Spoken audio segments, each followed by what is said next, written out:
They were high school sweethearts. A lot of people surprised by this news. Al and Tipper Gore went on to become a high-profile sweetheart couple to many Americans. Who could forget that kiss heard around the world when Al rocked Tipper's world in front of millions all around the world? This happened at the Democratic National Convention in 2000.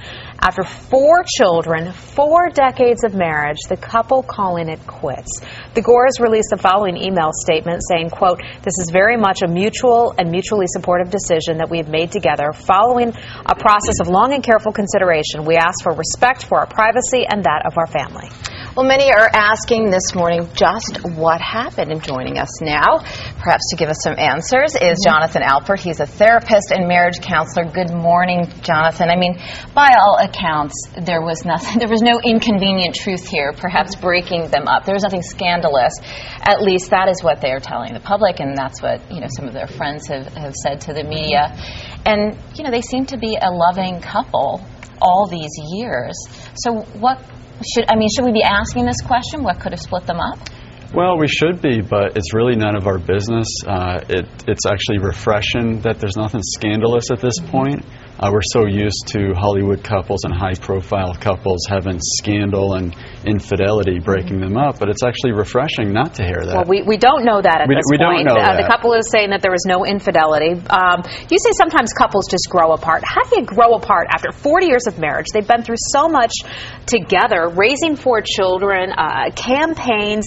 He went from being worth about $1 million back in the 2000 campaign to Smart Money puts his net worth at $100 million now. They've been through a lot together. So how do they grow apart?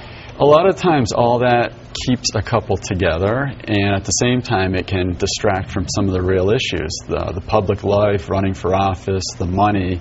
It might serve as a buffer so people don't have to address the real issues.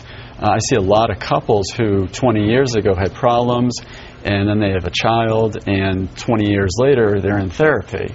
The child serves as a buffer between the couple, so they don't have to address the real issues. In your experience as a marriage counselor, have we reached a point in time in America where divorce used to be considered not an option, only as a worst-case scenario? But is it now part, I just went through divorce, is it now just part of something that we accept as a relationship?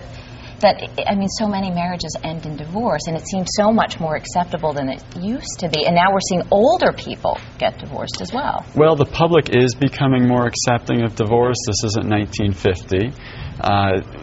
Older couples, as people move through the decades, they reevaluate their life, and they realize that they do have 20, 30, 40 years ahead of them, and they're frankly wanting a change, and they change course. So it's not surprising. I have a lot of couples who do that, and frankly it's better to be happily single than miserably partnered. Well, I bet their kids are certainly devastated by this. You want to see your mom and dad stay together. Sure, okay, Jonathan Alpert, a therapist, marriage counselor, thank you so much. Thank you. Stay connected with myfoxny.com mobile. Download the iPhone app or text Fox 5 to 46988 for other devices. Local news, weather, and traffic on the go with myfoxny.com mobile.